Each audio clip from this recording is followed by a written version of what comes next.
Якутские ученые разработали карту сейсмотектоники региона. Данные есть, начиная от незначительных подвижек земной коры, которые происходили на территории республики еще тысячи лет назад, и заканчивая крупными землетрясениями.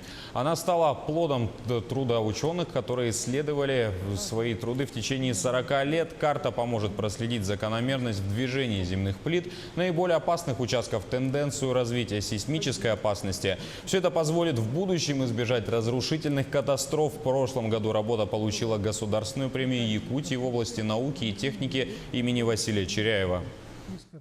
Что такое сейсмический риск? Это совокупность экономических, социальных данных, жертв, расходов, которые могут возникнуть в результате землетрясения.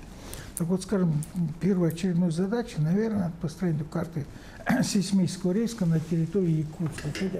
То есть это не только Якутская, а агломерация огромных поселков и пригородов, которые называются долина Туймады. Тут же у нас наиболее сильно заселенная территория Якутии.